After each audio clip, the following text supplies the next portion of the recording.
ஜோதிடர்களுக்கான ஒரு அரிய வாய்ப்பு. பிரணவ மந்திரம் சேனலில் உங்கள் நேர்காணல் இடம்பெற வேண்டுமா? மற்றும் எங்கள் நேர்களுடன் நேரலில் உரையாட ஒரு அரிய வாய்ப்பு. மேலும் விவரங்களுக்கு 9603294461 என்ற எண்ணிற்கு தொடர்பு கொள்ளவும். எப்பவுமே இந்த திருமணம் சம்பந்தப்பட்ட விஷயம் அப்படிங்கிறது துலாத்துக்கு தான் எடுத்துக்கிறோம். முதல்ல யார் எப்படி இருப்பாங்க, என்ன எதுக்காக வந்திருக்காங்கன்ற அளவுக்கு இடப்படக்கூடிய தன்மைகள் இருக்கும். ஆண் இருக்கான்னு வச்சுக்கோமே, ஆஃப்டர் மேரேஜ் தான் அந்த பையனுக்கு பொறுப்பே வரும். பாக்யாதிபதி புதனா இருக்கார் இல்லையா, தன்னுடைய பேச்சு திறமையால பல பேர் எடுத்துக்கொள்ளக்கூடிய தன்மை யாருக்கு இருக்கு அப்படின்னா துலா ராசிக்கு உண்டு. அந்த வேலை அவங்களுக்கு தெரிஞ்சிருச்சு. அவங்களுக்கு தெரிஞ்ச ஸ்கில்ல பல பேர் கற்றுக் கொடுப்பாங்க. அதை லாஸ்ட்ல என்ன ஆகும் அப்படின்னா அவங்களோட எதிர்பார்ப்பு தவறு கிடையாது, பட் எல்லா நேரத்துலையும் அது ஒத்து வராதுன்றது அவங்களுக்கு புரியுறது கிடையாது. இவங்களுக்கு பூர்வ புண்ணியஸ்தானம், அதே மாதிரி பார்த்தீங்கன்னா பாக்யாதிபதி. அன்பு அந்த பொசசிவ்னஸ்னாலே இவங்க பிரச்சனையை சந்திப்பாங்க.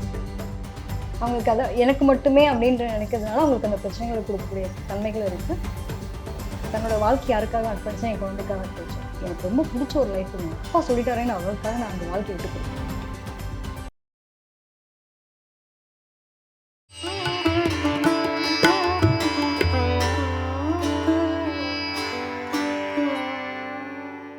பிரணவ மந்திரம் நேயர்களுக்கு அன்பு வணக்கம். தொடர்ந்து நம்ம இந்த ராசியில் பிறந்துட்டோம் அப்படின்னா நமக்கான சாதகமாக இருக்கிறவங்க யார், எதிரியாக யார் இருப்பாங்க, நட்பாக யார் இருப்பாங்க, யாருனால நமக்கு வாழ்நாள் பூரா நல்லது நடக்கும் அப்படின்னு ஒவ்வொரு ராசியாக பார்த்துட்டு வரோம். அடுத்ததாக துலா ராசியை பற்றி கேட்டு தெரிஞ்சுக்கலாம். மேம் வணக்கம். வணக்கம். 6 ராசிகளை பற்றி நீங்கள் போட்டது ரொம்ப தெளிவாக இருந்தது. நிறைய பேர் கமெண்ட்ஸ்லேயும் சொல்லியிருந்தாங்க. துலாம் ராசி இதில் ஒருத்தவங்க பிறந்துட்டாங்க அப்படின்னா இவங்களுக்கான சாதகமாக இருக்கக்கூடியவங்க யார், இல்லை இவங்க பகையாக இருப்பாங்க, ஜாக்கிரதையாக இருக்கணும், இவங்களால தான் நல்லது நடக்கும் அப்படின்னா யார் யார், எந்த ராசிக்காரர்கள்? பொதுவாக காலபுருஷனுக்கு 7ஆம் இடம் சொல்லக்கூடியது துலா ராசி. எல்லாத்தையும் எடை போட்டுட்டே இருந்தால் எப்படிங்க வாழ்க்கை ஓடும் அப்படிங்கிற மாதிரி தான். ஸோ எப்பவுமே இந்த திருமணம் சம்மந்தப்பட்ட விஷயம் அப்படிங்கிறது துலாத்துக்கு தான் எடுத்துக்கிறோம் முதல்ல. ஸோ இங்கே சுக்கிரன் தான் ஆட்சி அதிபதியாக இருக்குது. சூரியன் அப்படின்ற கிரகம் நீச்சம் அடையுது. ஸோ சனிங்கிறது ரொம்ப உச்சமடையக்கூடிய இடம். எப்பயுமே பார்த்தோன்னா இவங்களை பொறுத்த வரைக்கும் எல்லாத்தையும் ஜட்ஜ்மெண்ட் பண்ணுவாங்க. சூப்பரான ஒரு திறமையான ஆட்கள்னு சொல்லலாம். யார் எப்படி இருப்பாங்க, என்ன எதுக்காக வந்திருக்காங்கன்ற அளவுக்கு இடப்படக்கூடிய தன்மைகள் இருக்கும். பொருளாதாரம் சம்மந்தப்பட்ட விஷயம் ஆஃப்டர் மேரேஜ், யாரெல்லாம் துலராசி இருக்காங்களோ ஆஃப்டர் மேரேஜ் தான் அவங்களோட லைஃப் சூப்பர் அப்படின்னு சொல்லலாம். சந்தோஷமும் அதுதான், துக்கமும் அதுதான். இப்போது ஒருத்தவங்க ஒரு ஆண் இருக்கான்னு வச்சுக்கோமே, ஸோ ஆஃப்டர் மேரேஜ் தான் அந்த பையனுக்கு பொறுப்பே வரும். அந்த வரைக்கும் ஜாலியாக இருந்தாங்க. ஐயோ என்னைக்கு இவ்வளோ கட்டணும், அன்னைக்கு இருந்து எனக்கு ஒரு பெரிய பொறுப்பாச்சு அப்படின்வாங்களே. ஸோ அது வரைக்கும் என்னென்னா பொறுப்பற்ற நிலையில் இருப்பாங்க. ஆஃப்டர் தட் பொறுப்பாவாங்க. சில பேருக்கு பார்த்தோம் அப்படின்னா அந்த பொறுப்புக்கு வர வேண்டிய சூழ்நிலைக்கு தள்ளப்படுறாங்க. இந்த மாதிரி நிலைகள்னு எடுத்துக்கலாம். ஸோ இவங்களை பொறுத்த வரைக்கும் நிறைய பேருக்கு அப்பாவினுடைய அனுகூலம் ரொம்ப ரொம்ப குறைவுன்னு சொல்லலாம். எனக்கு யார் முதல் எதிரி அப்படின்ற மாதிரி, எதிரின்றதை விட எனக்கு அப்பாவோட அன்பு கிடைக்கல, பாசத்துக்காக ஏங்கியிருக்கேன், எனக்கான அங்கீகாரம் கிடைக்கல. நிறைய இடங்கள் அங்கீகாரம் முக்கியம்னு எதிர்பார்க்கக்கூடிய நபர்கள் தான் துலராசிக்காரங்க. எல்லாத்தையும் எடை போட்டுருவாங்க. ஜட்ஜ்மெண்ட் பண்ணுறது சூப்பராக இருக்கும். அவங்களுடைய ஒரு வேலை செய்ய மாட்டாங்க, ஒன்றுக்கு பல வேலை செய்வாங்க. எதுலேயுமே நீதி நியாயத்தை கடைபிடிக்கக்கூடிய ஆட்கள். ஸோ நீதி நியாயமாக இருந்தால் எல்லா இடத்துலையும் அது ஒத்து போகுமா, நான் இப்படி தான், இதை தாண்டி நான் யோசிக்க முடியாது அப்படின்ற மாதிரி. அவங்க செஞ்சால் தப்புங்க, அவங்க செஞ்சால் தப்பை கூட ரைட்டுன்றுவாங்க. மற்றவங்க அவங்ககிட்ட கரெக்டாக நடந்துக்கணும் அப்படின்னு நினைக்கக்கூடிய நபர்கள் தான். ஸோ அதனாலே பல பேர்கிட்ட துளாராசி கூட பயணிக்கிறதுன்றது பெரிய விஷயம். நான் தப்பு செஞ்சால் நீ சொல்லி காட்டக்கூடாது, ஆனால் நீ தப்பு செஞ்சால் நான் சொல்லி காட்டல. இது பெரிய ஆர்கியூமெண்ட்டாக கொண்டு போகக்கூடிய விஷயங்கள் யாருக்குன்னா துளாராசிக்காரங்க. ஸோ இவங்களுக்கு பூர்வ புண்ணியஸ்தானம் சொல்லும்போது பார்த்தீங்க அப்படின்னா 5ஆம் இடம் அப்படிங்கும்போது கும்பராசி வருது. இவங்களுக்கு 5ஆம் இடம் சொல்லக்கூடிய இடம் பார்த்தீங்க அப்படின்னா கும்பராசி. அதே மாதிரி 9ஆம் இடம் பாகிஸ்தான் சொல்லக்கூடியது மிதுனம். ஸோ இது ராசி லக்னமாகும், அல்லது இவங்க தான் முக்கியமான ஒரு ரோல் ப்ளே பண்ணுவாங்க. இவங்களோட வாழ்க்கையில் மிகப்பெரிய முன்னேற்றத்தை கொடுத்தவங்க யார் அப்படின்னா நம்ம சொன்ன ஆட்கள் தான். ஸோ எப்பவுமே 5, 9 அப்படிங்கிறது பூர்வ புண்ணியம் ப்ளஸ் பாக்யாதிபதி. எப்போங்க எது உங்களுக்கு பாக்கியத்தை கொடுத்துச்சு, எது உங்களுக்கு புண்ணியத்தை தேடி தந்தது அப்படின்றப்போ பூர்வ புண்ணியம் சொல்லும்போது விஷயம்னா இவங்க என்ன கர்ம வினை பயனை சுமந்துட்டு வந்திருக்காங்க. எல்லாருமே ஏதோ கர்ம வினை பயனை சுமந்துட்டு வந்திருக்காங்க. ஸோ இவங்க துளாராசியை பொறுத்த வரைக்கும் அவங்க என்ன கர்ம வினை பயனால இந்த பிறப்பெடுத்திருக்காங்க, இவங்களுக்கு என்ன விஷயங்கள் ரொம்ப முக்கியத்துவம் வாய்ந்தது அப்படின்னு பார்க்கும்போது பார்த்தீங்கன்னா நிறைய பேருக்கு இந்த துளாராசிக்காரங்களுக்கு சொத்துக்கள் வாங்கினாலும் அதை அனுபவிக்க தடைகள் இருக்கும். ஏன்னா பொதுவாக பூர்வீக சொத்துக்களை அனுபவிக்க தடை. பூர்வீகத்தை விட்டு வெளியில் வந்ததுக்கப்புறம் தான் அவங்களோட வாழ்க்கையை வளர்ச்சியே வந்துடும் துளாராசியை பொறுத்தவரைக்கும். ஏன்னா அந்த பூர்வீகம் அப்படிங்கும்போது பூர்வீகத்தில் இருந்தாங்கன்னா ரொம்ப பாட்டு பாடுவாங்க. அதாவது என்னுடைய பூர்வீகம், என்னுடைய தகப்பனார், என்னுடைய இவங்களுடைய அன்றைய நாளில் அவங்களோட பூர்வீகத்தை பற்றி பேசாமல் அவங்களுடைய நாள் நிறைவடையவே அடையாது. ஆனால் அவங்க சப்போஸ் பூர்வீகத்தை விட்டு வெளியேறாமல் இருந்தாங்கன்னு வச்சுக்கோங்களேன், அவங்களோட வாழ்க்கையில் முன்னேற்றம் இருக்காது. ஓகே, அவங்க ரொம்ப பிரபலமான ஆளாக இருப்பாங்க. நல்ல ஒரு ஃபெமிலியரான ஒரு நிலைகள்லாம் கிடைக்கும். பொதுவாகவே துளாராசிக்கு பேச்சுத்திறன் ரொம்ப அதிகம். ஏன்னா பாக்கியாதிபதி புதனா இருக்கார் இல்லையா, தன்னுடைய பேச்சு திறமையால பல பேரை எடுத்துக்கொள்ளக்கூடிய தன்மை யாருக்கு இருக்கு அப்படின்னா துலா ராசிக்கு உண்டு. ஸோ அப்போ பூர்வ புண்ணியம் அதே மாதிரி வந்து பாக்கியாதிபதி, இந்த ரெண்டும் எந்த இடத்துலையும் கெட்டு போகாமல் இருக்கும் பட்சத்தில் பூர்வீக சொத்தை வாங்கிடலாம், நல்ல திறமையாக இருக்கலாம், எல்லாமே பண்ணிடலாம். சப்போஸ் அவங்களுக்கு அது கெட்டு போச்சு அப்படின்னா, நான் என்னோட பூர்வீகம் தாங்க முக்கியம் பிடிச்சி உட்காந்தாங்கன்னா மாட்டிப்பாங்க, அங்கேருந்து வெளியேறிடும். அதே மாதிரி புதன் எங்கேயும் கெட்டு போகாமல் இருந்ததுன்னா இந்த காதல் பிரச்சனை, நிலபுலங்கள் சம்மந்தப்பட்ட பிரச்சனை, தன்னுடைய பேச்சு வார்த்தைகளால் சில பேரை காயப்படுத்தி பேசுறது, அதனால உறவுகளை பகச்சிக்கிறது, நாத்தனாரெல்லாம் சொல்லுவாங்க இல்லையா, இந்த மாதிரி உறவுகளை வந்து நிறைய பிரச்சனை சந்திக்கிறது. நிலபுலங்கள் கரெக்டாக பார்த்தீங்கன்னா இந்த நிலபுலங்கள் சம்மந்தப்பட்ட பிரச்சனை எடுக்கும்போது தான் பஞ்சாயத்து ஆரம்பிக்கும். சகோதரிகளோட வந்துட்டு இணக்கமான உறவு இல்லாமல் போகிறது, இந்த புதன் டேமேஜ் ஆச்சு அப்படின்னா இது எல்லாமே வந்துடும். இது இல்லைன்ற பட்சத்தில் எங்களை மாதிரி ஒரு கூட்டு குடும்பம் இருக்க முடியாதுங்க. கூட்டு குடும்பத்தை அதிகமாக விரும்பக்கூடிய நபர்கள் யாருன்னு பார்த்தீங்கன்னா துளாராசிக்காரங்க. எனக்கு அப்படியே எங்கள் கோயில் திருவிழா மாதிரி இருக்கும். எங்கள் கூட்டமே சேர்ந்துச்சுன்னு வச்சுக்கோங்க, எங்களோட குலம் வந்து நாங்கள் எங்கள் குடும்பம் சேர்ந்தாலே போதும், ஒரு கல்யாணத்தையும் நடத்திடுவோம். அந்த அளவுக்கு ரொம்ப பிரம்மாண்டமாக இருக்கும் எங்களோட குடும்பம். சொல்ல சொல்ல அவ்வளோ சந்தோஷமாக இருக்கும். எங்களை பார்த்து பல பேர் பொறாமப்படுவாங்கன்ற அளவுக்கு பேசக்கூடிய நபர்கள்.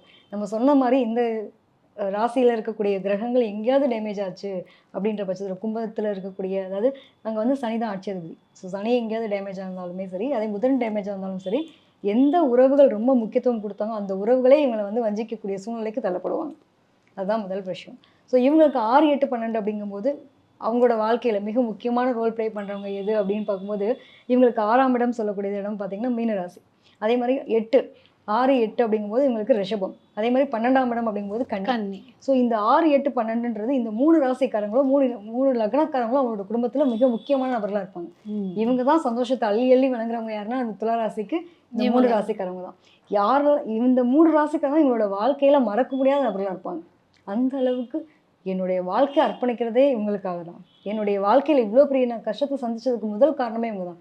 நிறைய பேர் பார்த்தீங்கன்னா அந்த துலா ராசிக்காரங்க சும்மா இருக்க மாட்டாங்க. தனக்கு ஒரு விஷயம் தெரியுது அப்படின்னா அதை பல பேருக்கு தன்னுடைய தொழிலை கூட விட்டு கொடுத்துட்டு திருப்பி அடிப்படையிலேருந்து வரக்கூடிய நபர்கள் சொல்லுவோம் இல்லையா. இப்போ ஒரு வேலை செய்கிறாங்க அப்படின்னா அந்த வேலை அவங்களுக்கு தெரிஞ்சிருச்சு, அவங்களுக்கு தெரிஞ்ச ஸ்கில்லை பல பேருக்கு கற்றுக் கொடுப்பாங்க. அதை லாஸ்ட்டில் என்ன ஆகும் அப்படின்னா அவங்கள ஏற்றி விட்டுட்டு இவங்க அந்த இடத்த விட்டு விலகிட்டு திருப்பி 0லேருந்து ஸ்டார்ட் பண்ணுவாங்க. இந்த மாதிரி நிறைய நபர்கள் உண்டு.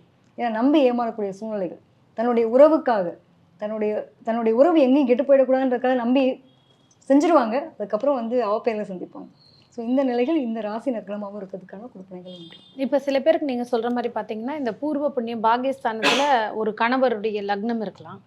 இப்போ 6, 8, 12 கவனமாக இருக்க வேண்டிய இடத்துல அவருடைய ராசி இருக்கலாம். இப்போ எப்படி எடுத்துக்கணும் அவங்க? அதுதான் சொல்கிறேன், இப்போ உங்களுக்கு இதை மாற்ற முடியாது. ஸோ அப்போ தன்னோட கணவர் வந்து இந்த ராசி இந்த லக்னமாக தான் இருக்காரு. அப்போ நீங்கள் என்ன பண்ணணும், அது அவர் கூட வாழ்ந்து தான் ஆக போகிறோம். ஸோ அவர் தான் மிகப்பெரிய சந்தோஷத்தை உங்களுக்கு யார் கொடுத்தது? தன்னுடைய மனைவி, இன்னாருடைய மனைவின்ற அங்கீகாரத்தை கொடுத்துருக்காருல, அந்த அங்கீகாரத்தை கொடுத்ததுக்காக அந்த இடத்த நம்ம அட்ஜஸ்ட் பண்ணி தான் ஆக வேண்டியிருக்கு.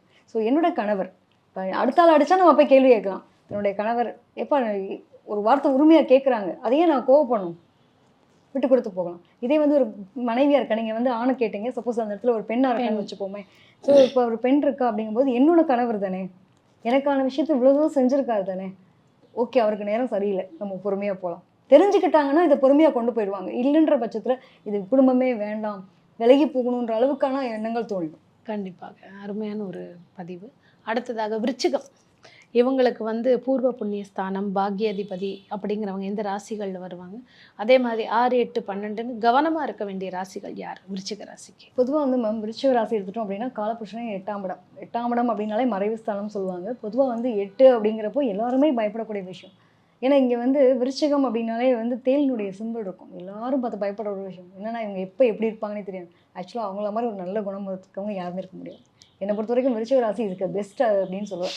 என்ன காரணம் அப்படின்னு பார்த்தீங்கன்னா அவங்க ரொம்ப ட்ரஸ்டபிளுங்க, உண்மையாக இருப்பாங்க. ஒரு கண்ணாடியில் போய் நான் என் முகத்தை பார்க்குறேன் அப்படின்னா நான் எப்படி என்னுடைய முகம் எந்த ஒரு நிலை இல்லாமல் அப்படியே என்னுடைய அது வந்து பிரதிபலிக்குதோ அதே மாதிரி தான் என் கூட இருக்கவங்களும் இருக்கணும்னு எதிர்பார்ப்பாங்க. அவங்களோட எதிர்பார்ப்பு தவறு கிடையாது, பட் எல்லா நேரத்துலையும் அது ஒத்து வராதுன்றது அவங்களுக்கு புரியுறது கிடையாது. ஏன்னா அவங்க அந்த அளவுக்கு தன்னுடைய நிலையை தன்னுடைய குடும்பத்துக்காக, தன்னுடைய பிள்ளைகளுக்காக, தன்னுடைய உறவுகளுக்காக அர்ப்பணிச்சிருக்காங்க. அப்படிங்கிற பட்சத்தில் இது வந்து தனக்காக என்ன வாழ்ந்தீங்க அப்படின்றப்போ எனக்கு இதெல்லாம் ஆசை இருந்துச்சுங்க, ஆனால் நான் வந்து எல்லாத்தையும் விட்டு கொடுத்தேன். என்ன காரணம் அப்படின்னா சந்திரன் நீச்சம். தன்னோட மனசில் என்னென்ன ஆசைகள் இருக்கோ அத்தனையும் வந்து கட்டுப்போட்டு வச்சுக்கிட்டு தன்னோட குடும்பத்துக்காக எல்லாத்தையும் விட்டு கொடுத்துட்டு கேட்டால் சொல்லலாம். நிறைய விருச்சிக ராசிக்காரங்கிட்ட போய் கேட்டு பாருங்களேன், நான் வந்து பணமாக தாங்க அலைகிறேன், கஷ்டத்தோடு தாங்க வாழ்கிறேன், அப்படின்னக்கூடிய நபர்களாக இருப்பாங்க. ஆனால் அவங்களுக்கு அவ்வளோ திறமை இருக்கும், அவ்வளோ தேடல் இருக்கும். பட் தனக்குன்னு எதையும் அனுபவிக்காம பிறருக்காக வாழக்கூடிய ஜீவன்கள் யார் அப்படின்னா விருச்சிக. விருச்சிக ராசி. பயங்கர கோவம் இருக்குங்க. கோவம் இருக்க இடத்துல தான் குணம் இருக்கும். சில பேர்லாம் அம்மாவே மாமியாரை பார்க்கக்கூடிய நிலைகளுக்கு தள்ளப்படுவாங்க. என்ன காரணம்? சந்திரன் நீச்சம். என்னோட அம்மா தான் என்னுடைய வாழ்க்கையில மிகப்பெரிய எதிரி. ஏன்னா அவங்க வந்து அவங்களால தான் இந்த அளவுக்கு நான் கஷ்டப்படுறேன். அவங்க அன்னைக்கு கொஞ்சம் யோசிச்சிருக்கலாம் அப்படின்ற அளவுக்கு அம்மா மேலே. ஏன்னா எந்த கிரகம் நீச்சமோ அந்த கிரகத்தை தான் நம்ம வஞ்சிப்போம். அதனோட நிலைகள் நிறைய அனுபவிக்கிறது யாருன்னு பார்த்தீங்கன்னா விருச்சிக ராசிக்காரங்க. ஸோ இவங்களுக்கு வந்து பூர்வ புண்ணியஸ்தானம், அதே மாதிரி பார்த்தீங்கன்னா பாக்யாதிபதி. விருச்சிக ராசி எடுத்துட்டோம் அப்படின்னா இவங்களுக்கு அதாவது 5ஆம் இடம் அப்படிங்கிறதும் 9ஆம் இடம்ங்கிறதும், மீனராசி எடுத்துக்கலாம், அதே மாதிரி கடகராசி எடுத்துக்கலாம். ஸோ இவங்க தான் வந்து அந்த பூர்வ புண்ணியஸ்தானத்தையும் பாக்யாதிபதியும் வராங்க. இவங்க தான் மிகப்பெரிய எதிரியாகவும் இருக்க போகிறாங்கன்றது அப்பாற்பட்டது. பட் இவங்க தான் அந்த லைஃப்பில் மிக முக்கியமான விஷயம் ரோல் ப்ளே பண்ணுவாங்க. நிறைய விருச்சிக ராசி எடுத்துக்கோங்களேன், இங்கே சந்திரன் நீச்சம் அடையுதா, ஸோ அதனுடைய 5ஆம் இடம் அப்படிங்கும்போது மீனராசியை பார்க்க இவங்களுக்கு வந்து இந்த திருமண வாழ்க்கை அப்படிங்கிறது மிகப்பெரிய ஒரு போராட்டமாக இருக்கும். நிறைய ஆணாக இருக்கட்டும் பெண்ணாக இருக்கட்டும். ஆனால் இவங்க வந்து சொசைட்டியில் எப்படி இருப்பாங்க அப்படின்னா, ஏன்னா உங்களுக்கு 5ஆம் இடம்ன்றது சுக்கரன் உச்சமிடக்கூடிய இடம். ரொம்ப பிரபலமான ஆட்களாக இருப்பாங்க. நல்ல ஒரு ஃபெமிலியரான பர்சன்ஸு, மக்கள் மத்தியில் ஒரு நல்ல ஒரு வரவேற்பு இருக்கக்கூடிய நிலை இருக்குது. வெளியே போனால் கௌரவத்தை வந்து தேடி தேடி கொடுக்கக்கூடிய நபர்களாக இருப்பாங்க. அந்த அளவுக்கு வந்து ஒரு நிலைகள் இருக்கும்.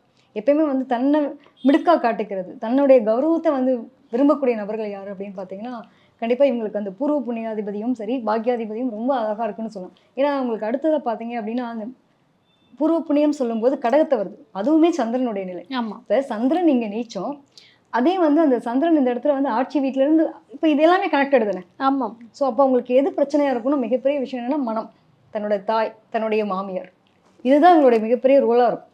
தன்னுடைய வாழ்க்கை, தன்னுடைய அங்கீகாரம் எல்லாத்தையும் நான் தொலைச்சேன், எனக்கு இந்த பணம் கூட பிரச்சனை இல்லைங்க, ஆனால் எனக்கு மனசில் நிம்மதி இருந்தால் போதும்னு நினைக்கக்கூடிய நபர்கள். ஆனால் அதுதான் அங்கே பிரச்சனையாக இருக்கும். ஆனால் பார்த்தீங்கன்னா இவங்கள மாதிரி ஒரு மற்றவங்களை சந்தோஷப்படுத்தக்கூடிய நபர்கள் யாருமே ஒரு தாய் உள்ளம் கொண்டவங்க. அந்த தாயினுடைய அன்பை, அந்த ஸ்பரிசத்தை, கருணையை வந்து நிறைய இடங்களை வெளிப்படுத்துவாங்க. அதை புரிஞ்சக்கூடிய நபர்கள் கூட பயணிக்க மாட்டாங்க. அதுதான் பிரச்சனை. இந்த பூர்வ புண்ணியம்னு பார்த்தீங்களா, என் வீட்டுக்கு போனால் எனக்கு நிம்மதி வேணும், சந்தோஷம் வேணும்னு எதிர்பார்ப்பாங்க. ஸோ அந்த வீட்டில் அந்த நிம்மதி சந்தோஷம், ஏன்னா இது அம்மா வீட்டில் இருக்க வரைக்கும் கூட நான் ஆண் மாதிரி இருந்தேன், அதிகாரத்துவமாக இருந்தேன், நான் எல்லாத்தையும் அடைக்க ஆண்டேன் அப்படின்ற அளவுக்கு இருப்பாங்க. இந்த 5ஆம் இடம் அப்படிங்கும்போது மீனம் ரொம்ப ஃபெமிலியர்னு சொன்னேன் பார்த்தீங்களா, தனக்கான அங்கீகாரத்தை மட்டும் தேடுவாங்க. தன்னுடைய குழந்தைகளால் பெருமையடையணும்னு நினைப்பாங்க. தன்னோட குழந்தைகளுக்காக தன்னோட வாழ்க்கை அர்ப்பணிப்பாங்க. இந்த விஷயங்கள்லாம் உண்டு. சப்போஸ் அந்த குரு எந்த இடத்துலையும் கெட்டு போகலை அப்படின்னா அது எல்லாமே அவங்களுக்கு ஒரு பாசிட்டிவாக இருக்கும். சப்போஸ் அந்த குரு கெட்டு போச்சு அப்படின்னா அவங்க பேரே அவப்பேராகக்கூடிய சூழ்நிலைகள் இருக்கும். தன்னோட குழந்தைகளால் அவமானத்தை சந்திக்கக்கூடிய சூழ்நிலைகள் அமைஞ்சிடும். அதே மாதிரி எடுத்துட்டோம் அப்படின்னா 9ஆம் இடம், எனக்கு வீடு, எனக்கான அங்கீகாரம், என்னை வந்து ஒரு பொசசிவ் அப்படின்னுவாங்க இல்லையா, இவங்களுடைய அன்பு, அந்த பொசசிவ்னஸ்னாலே இவங்க வந்து பிரச்சனையை சந்திப்பாங்க. ஒரு பொருள் எடுத்தோம் அப்படின்னா இது ஒரு குழந்தை விளையாடுது, ஓகே இது அந்த குழந்தைக்கு கொடுக்கலாம் அப்படிங்கிற எண்ணம் இருக்கணும்ல. இது என்ன ஆகுனா அது ரொம்ப அன்பு வச்சுனா அது என்னோட பொருள்ன்றத பொருள்கிட்ட கூட அந்த அன்பை காட்டுவாங்க. ஸோ அதனால விஷயங்கள் அப்படிங்கும்போது இந்த அம்மா, இந்த மாமியார், அதே மாதிரி தன்னுடைய கணவன், தன்னுடைய குழந்தை, இது சார்ந்த. ஏன்னா இங்கே வந்து உங்களுக்கு குரு உச்சமடைகிறார். அதிகபட்ச சிந்தனை எப்பயுமே பார்த்தீங்கன்னா நிறைய விருச்சிக ராசிக்காரங்களுக்கு, எத்தனை விருச்சிக ராசிக்காரங்க வேணால் எடுத்துக்கோங்க, ஆணாக இருக்கட்டும் பெண்ணாக, எனக்கான அங்கீகாரம், என்னோட குழந்தை, இதை பற்றி தாங்க எனக்கு சிந்தனை. எப்பயுமே ஓடிட்டே இருப்பேங்க, சக்கரத்தை கட்டின மாதிரி ஓடிட்டே இருப்பேங்க காலில். ஆனால் எனக்கு உட்காரவே பிடிக்காது. சுறுசுறுப்பான இயங்கக்கூடிய நபர்கள், அவங்கள பிடிச்சி உட்கார வச்சா எப்படி இருக்கும்? ஸோ அதுதான் மிகப்பெரிய ஒரு விஷயம். இவங்களுக்கு அந்த சப்போஸ் இந்த சந்திரனோ அல்லது வந்து குருவோ நல்ல நிலையில் இருந்துச்சு அப்படின்னா மனம் என்ன நினைக்கிறதோ அதை அடைஞ்சிட்டு சந்தோஷமாக வாழ்வாங்க. இந்த சந்திரன் வீக்காகி அதே மாதிரி வந்து குரு வீக்காச்சு அப்படின்னா பேர் கிட்டு போகிறது, அவமான அசிங்கத்தை சந்திக்கிறது, நிறைய லோன்லி ஃபீல் இருக்கக்கூடிய நபர்களாக இருப்பாங்க விருச்சிக ராசிக்காரங்க. ஸோ அந்த லோன்லிலேருந்து அவங்க வெளியில் வரும். அதுதான் அவங்களுக்கு மிகப்பெரிய ஒரு மருந்து. இவங்களுக்கான 6, 8, 12 ஸ்தானம் அப்படின்னு சொல்லும்பொழுது மேசம், மிதுனம், துலாம், இந்த ராசிக்காரங்க தான் இவங்களோட லைஃப்பில் மிக முக்கியமான பங்கு வகிப்பாங்க. ஸோ அவங்க தான் வந்து இவங்களோட லைஃப்பில் மிக முக்கியமான தருணங்களை உதவி பண்ணக்கூடிய நபராகவும் இருப்பாங்க. அதே சமயத்தில் ஊத்தத்தை கொடுக்குறவங்களாகவும் இருக்கக்கூடிய நிலைகள் இருக்கும். என்ன காரணம் அப்படின்னா அளவு கடந்த அன்பு வைக்கிறதுனாலையும் தன்னுடைய ஏதாவது ஒரு விஷயத்தை எடுத்துக்கிறாங்க அப்படின்னா பகிர்ந்துக்கிறதுன்னு ஒரு விஷயம் இருக்குல்ல, ரொம்ப பொசசிவ் ஃபீல் போகிறக்கூடிய நிலைகள் இயல்பாகவே விருச்சிக ராசிக்கு உண்டு. இது என்னுடைய கணவர், இது எனக்கான நிலை, அவங்களுக்கு அதை எனக்கு மட்டுமே அப்படின்ற நினைக்கிறதுனால அவங்களுக்கு அந்த பிரச்சனைகளை கொடுக்கக்கூடிய தன்மைகள் இருக்குது. ஸோ இந்த ராசிக்காரங்க எங்களோட வாழ்க்கையில் மிக முக்கிய பங்கு வைக்கிறவங்களா இருப்பாங்க. ஸோ அதில் அவங்க ரொம்ப கவனமாக இருந்தாங்கன்னா பிரச்சனை கிடையாது. அடுத்ததாக பார்த்தீங்கன்னா தனுர் ராசிக்காரர்கள், இவர்களுக்கு வந்து 5, 9ஆம் பாவத்துக்குரிய ராசிகள் யார்? அதே மாதிரி 6, 8, 12 வரக்கூடிய ராசிகள், கவனமாக இருக்க வேண்டிய ராசிகள் அப்படின்னா யார்? பொதுவாக வந்து மேம் காலபுருஷனை 9ஆம் இடம் சொல்லக்கூடியது பார்த்தீங்கன்னா ஆல்ரெடி பாக்கியஸ்தானம். ஸோ பாக்கியஸ்தானத்துக்கே நம்ம சொல்கிறோம் அப்படிங்கும்போது, அதாவது தனுசு ராசிக்கு குரு தான் இங்கே ஆட்சி அதிபதியாக இருக்காது. எப்பவுமே தன்னுடைய நிலைகள், தனக்கான விஷயங்கள் அப்படின்றதுல ரொம்ப சில பேர்லாம் பார்த்து சொல்லுவாங்க இல்லையா, சுயநலவாதியாக இருக்காது அப்படின்லாம் திட்டுவாங்க. இவங்க கொஞ்சம் சுயமாக இருப்பாங்க. தன்னுடைய சுய கௌரவம் அடையாளம் முக்கியம் அப்படின்னு நினைக்கக்கூடிய நபர்கள். எப்பயுமே வந்துட்டு இவங்ககிட்ட ஒரு எக்ஸ்ட்ரீமான நல்ல விஷயமும் இருக்கும், எக்ஸ்ட்ரீமான கெட்ட விஷயமும் இருக்கும். களவும் கற்று மற அப்படின்னு சொல்லக்கூடிய நபர்கள் யாருன்னு தனுசு ராசிக்காரங்க. எல்லா விஷயத்தையும் தெரிஞ்சுக்கிட்டு எதுவுமே தெரியாத மாதிரி காட்டக்கூடிய நபர்களும் இவங்களா இருப்பாங்கன்னு வச்சுக்கோங்க. இந்த ராசிக்காரங்க இவங்க வந்து ரொம்ப சந்தோஷப்படுறதுக்கும் சரி, ரொம்ப கவலைப்படுறதுக்காக நான் இவ்வளோ தூரம் பண்ணிட்டேங்க, எனக்கு என்ன போய் இப்படி நினச்சிட்டானே அப்படின்னு ஃபீல் பண்ணக்கூடிய நபர்கள் இவங்கெல்லாம் யாரு அப்படின்றத தெளிவாக பார்ப்போம். ஸோ பொதுவாக வந்து இப்போ தனுசு ராசி எடுத்துட்டோம் அப்படின்னா இவங்களுக்கு பாக்யாதிபதியும் பூர்வ புண்ணியாதிபதியும் யார் அப்படின்னு பார்க்கும்போது மேசராசி, சிம்ம ராசி. ஸோ இவங்களுக்கு வந்து இந்த 5ஆம் இடம் 9ஆம் இடம் அப்படிங்கும்போது மேசம், அதே மாதிரி பார்த்தீங்கன்னா சிம்மம். எங்கள் அப்பா மாதிரி அவர் இருந்திருந்தாருன்னா எனக்கு நான் நல்லா இருந்திருப்பேன். அவர் என்னை கொஞ்சம் யோசிச்சுருந்துருக்கலாம்.